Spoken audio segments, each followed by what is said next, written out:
What is up, YouTube? It's your boy Millsy, back on Town Commander, back for another episode of Millsy Brews, the show I brew my version 1.0 deck list of the commander in front of us on my quest to outbrew the Magic world. Today we're continuing on my 2023 roundup, my series where I'm bringing back old decks and new to finish up the year as we look forward to new content. And today we're doing the other precon that I asked for Christmas, and one I was excited to reflect back on. One, because a deck that very closely related to this, Vishgraz the Doomhive, was a deck that was very popular on the channel. But two, because I had started towards the middle of the year wanting to make an Orzhov deck that I really liked. And this was on the list of maybe one of those I thought I'd enjoy. And, of course, Carmen from Lost Caverns of Ixalan came in as another deck that I'm testing as well. But let's get into it. Today, we're looking at Brimaz, Blight of Oreskos, a 4-mana 3/4 Phyrexian cat. This is whenever we cast a Phyrexian creature or artifact creature spell, we incubate X, where X is that spell's mana value. And at the beginning of each end step, if a Phyrexian died under our control this turn, we proliferate. So let's talk about what we're going to try to do with Brimaz. Brimaz is great for two reasons. One, it incubates on cast of a Phyrexian creature or artifact creature. That's pretty cool because incubator tokens are great for two things. One, they're an artifact on the front side, if we have any abilities that care about that. But then for 2 mana, we flip them into a Phyrexian artifact creature, and then if we have them die, we can proliferate. So at the end of the day, Brimaz is trying to do one thing: get poison counters on our opponents through multiple manners, and then proliferate them into losing the game. Of course, once our opponents hit those 10 poison counters, they lose the game. And again, our goal with Brimaz is to get to a point where every turn we're proliferating as many on our turns, but on as many of our opponents' turns as well as possible, to the point that we can get ourselves to win the game. And we're not just going to rely on Brimaz to be our only proliferate outlet. We're going to talk about some other proliferation, but what I wanted to do first was kind of go through our goals with the deck, what we're trying to do, and kind of talk about what we're going to do along the way. So of course we need creatures to die for Brimaz's effect, and we don't want to just rely on Brimaz to be the only thing that's making us incubate tokens. We want to make other tokens, whether they be incubators or other Phyrexian creatures. The first is completed Huntmaster. We can pay 1 and tap it to sacrifice another creature or artifact to incubate 3. I think Huntmaster is kind of interesting as a card because it can kind of work for both. It can sacrifice something to take care of Brimaz's effect, but it can also incubate again. What I like about it also is if we, let's say we incubate 1 or 2, we can trade up to an incubate 3 with Huntmaster. And that is important in certain senses. A card that I absolutely love from the main set is Essence of Orthodoxy. It says whenever it or another Phyrexian enters the battlefield under control, we incubate 2. This should help us just churn out some incubator tokens. I think the best interaction with this is going to be might tokens. If we have any way to make might tokens, they are Phyrexians and they are going to trigger this. Remember that it says doesn't say non-token, it just says Phyrexian, and I think we can take big advantage of that as we get down towards the middle to late game. Norn's Inquisitor, whenever it comes in, we incubate 2, and whenever a permanent we control transforms into a Phyrexian, we put a counter on it. I like this because it gets another body with it right away when it comes in. And then when things start flipping over, they get bigger, which is important because those incubates can become creatures for us that are going to deal really good stuff for us. Progenitor Exarch says whenever it comes in, we incubate 3x times. So depending on how much mana we have, the more we incubate. And then we can tap it to transform an incubator instead of paying that 2 mana, which is great because potentially we could transform one into a Phyrexian and then sacrifice it that turn for value. Reavor, Bane of Bladehole, the card that when I read it, I knew it was going to be important in some sort of strategy, and I like it here. At the beginning of combat on our turn, the next time target creature would deal combat damage to 1 or more players this combat, prevent that damage. If damage was prevented this way, we make that many 1/1 mites. What I like about Reavor is we can pick a creature we know either no one's going to want to block or maybe disadvantageous for our opponent to block, and then get mites out of it that are going to feed this proliferate engine. The other fun thing about Brimaz is about Reavor is it will give the battle cry to all of our mites. But again, those mites have toxic 1s. So they're going to start spreading counters as well when they attack. Remember, those mites cannot block. So we always want to be using those mites in combat if we can as well, and not just stockpiling them. We have a couple enchantments. Gift of Completion. When it comes in, we incubate 3, and then whenever a Phyrexian we control dies, we surveil 1. So we can start looking through our deck. Phyrexian Awakening. Whenever it comes in, we incubate 4, and then Phyrexians have Vigilance. That's pretty great because then we can start attacking and blocking with those creatures. Obviously, besides the mites. Sculpted Perfection. When it comes in, we incubate 2, and then all other Phyrexians get +1/+1. So again, I like these cards where we're getting the incubate when they come in, but we're also getting an alternate effect. And then, of course, Skrelv's Hive. Every turn, get that 1/1. Every one of our turns, we lose a life and get that 1/1 might. And then, as long as an opponent has 3 or more poison counters, creatures we control with toxic have lifelink. And that's important because we're going to try to make a bunch of mites if we can to try to inflict toxic on our opponent, but also just use as sacrifice fodder for our effects. So, okay, we have this way of making the incubate tokens or making the mites, but I think the biggest problem with Proliferate is we have to start at some point. Our opponents have to get a poison counter for us to be able to proliferate from. Of course, one of the easiest ways is going to hopefully be hitting somebody with a mite, hopefully getting a mite through a toxic one and getting that onto our opponent that way. But we can't just assume that's going to happen. But we do have a suite of cards that can help us get some counters on them. The first is Icarats. When it comes in, everybody gets a poison counter, including us. So that's pretty great because we get one on everyone. Now, the great part is when we proliferate, we don't have to give ourselves another poison counter. Obviously, we wouldn't. We would just continue to give our opponents poison counters. But hey, that's a way to actually get a poison counter on our opponent. Infectious Inquiry says we draw 2 and lose 2, and each opponent gets a poison counter. This is great because it draws us cards like Black likes to do, this draw 2, lose 2 effect, but it also puts a counter on everyone. Freeze's Outbreak kind of actually acts as a board wipe and a proliferate engine. It says each opponent gets a poison counter. And then each creature your opponent's control gets -1/-1 until end of turn for each poison counter that player has. So the later in the game, the better this is. But hey, at the start of the game, this will just put a counter on everyone and then allow us to start proliferating from there. We have Vaskas Fall. Each opponent sacrifices a creature or planeswalker and gets a poison counter. Again, they get the poison counter no matter what. It's a way to get a poison counter on everyone, which I think is important.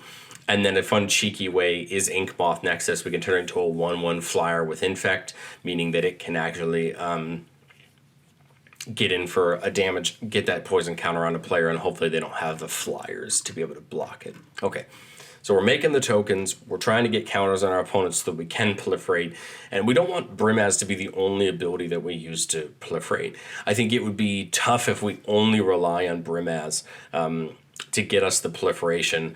But we're going to talk about a couple cards that either help him get us there with free sacrifice outlets or things like that, or things that proliferate on their own. The first is Bloated Processor. It says sacrifice another Phyrexian to put a counter on it.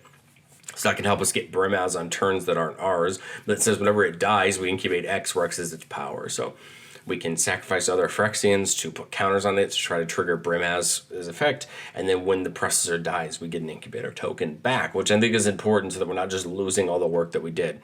Yawgmoth, the only non-Phyrexian in the deck, it makes a ton of sense. 1, of course, because of his relation to Phyrexia, but 2, because of his abilities. We can pay 1 life and sack a creature to put a -1/-1 counter up to 1 target creature and draw a card, or for double black, we can pitch a card and proliferate. So this gives us great options. The first one allows us to trigger Brimaz every turn. The second one can allow us to just proliferate if we have enough mana. Yawgmoth is a very strong card, and I like it in this deck because it's just, again, it helps Brimaz with this, let's proliferate out and win the game. Well, getting into our artifacts, we have things like Ashnod's Altar and Phyrexian Altar, sacrificing creatures to net us mana. Again, we can do this on our turn or our opponent's turn, and I think that's important to get mana for our turn if we need it by sacrificing our creatures, but also on our opponent's turn, we could block and sacrifice a creature to satisfy Brimaz, or just sacrifice one on somebody's end, before they go to their end step to sacrifice Brimaz. There's a bunch of ways to do it, but I like these free sack outlets. Glistening Sphere seems like a fun one. When it comes in, it comes in tap, but when it comes in, it proliferates. It gives us a mana of any color, and then as soon as an opponent has 3 or more poison counters, it gives us 3 mana of any color. Great mana rock in its own right. The proliferate's great as long as we have a counter on everyone. And then, hey, at a certain point, it'll start tapping for 3. And then Throne of Geth, we can tap it to sack an artifact to proliferate. What I like about Throne of Geth is this is going to let us sacrifice those incubators if we haven't flipped them over yet. Those incubate tokens, we can sack those to this to proliferate instead of just proliferating, or instead of them needing to be the Phyrexians needing to be flipped over. And I think that's important because otherwise we're going to spend so much mana trying to flip our Incubate tokens that we might end up losing some. A card that I think is going to work really well for this proliferate mechanic is Astral Cornucopia. So it comes in with X charge counters on it, and it taps for X mana of any color we choose, where X is the number of charge counters on it. So this is great because as we proliferate each turn, or at the end of each turn, we're going to add more counters onto Astral Cornucopia, then tapping for more mana. So as you can see, that's kind of our main plan route. Go wide, get the creatures, sacrifice them to get the effects there, and just try our best to run towards the end of the game that way, or just use our toxic creatures to toxic the game out that way. But again, our goal is to try to win with poison counters, and this is the way we're going to try to do it in all senses. But like I've said before, and I'll say again, no deck is ever complete, especially when we're talking about version 1.0 decks where we're trying to make a deck list and then take it to test. There's going to be cards that we miss. There's going to be cards that we thought about but just didn't make it. And I want to talk about a couple that I really liked but just didn't fit in. The first is Skithrix, or Skittles, a 5-mana 4/4 dragon that has Infect, and for a black it gains haste until end of turn, double black it regenerates. I like Skittles a lot because it's already in the air, and it has Infect. This is going to help us get those poison counters quickly. I really liked Skittles. I just felt like the creature slots in the deck were really tough to make work, but I think it probably would be the first creature I would immediately put back in, because having a 4/4 that can threaten putting some extra poison counters in people and getting us closer on the proliferate, I think really matters. And Skittles actually got that reprint in the Multiverse Legend, so it's gotten a lot cheaper for you to get. Deli Dispute just seems like a great idea. Sack an artifact or creature, draw 2 cards, and create a treasure. Seems really good. I wanted to focus on some more of the Phyrexian fun in the deck. I try to keep some of that thematic there, but I think Deadly Dispute would probably make a ton of sense in getting you a sack outlet. Same with Tarian's Journal that just came out of Lost Caverns of Ixalan. We can tap it to sacrifice an artifact or a creature to draw a card, and we can activate that only as a sorcery. So again, I like this because we can get rid of an Incubate token to do it, and then we can flip it over into a land that lets us play things back out of our graveyard. But again, the sacrifice outlet, I think, makes a ton of sense. And then Sword of Truth and Justice, whenever the creature deals combat damage to a player, we put a +1/+1 counter on it, on a creature we control, and then proliferate. Again, just another way to proliferate and get value out of our board. But that is what I have for the deck. Of course, the deck list is going to be down in the description. Got to mention we are playing that new Vraska, which does have the 0 ability on it to proliferate as well. But let's get into a Goldfish. I always like to go through the Goldfish because it helps us understand what are we looking at, how are we trying to sequence our early turns, and what are the things we want to look for. Well, turn 1 we have a Marsh Flats, which we can go to get a land, which I think makes the most sense here. We can go get an island or a mountain. We can go get a plains or a swamp. No idea where that came from. And because we are playing the Godless Shrine, I think that makes the most sense. Come in, put it in tapped. That way we can take advantage of it the next turn. Draw for turn 2, we have a Fetid Heath or a Shattered Sanctum. Obviously the Fetid Heath makes the most sense.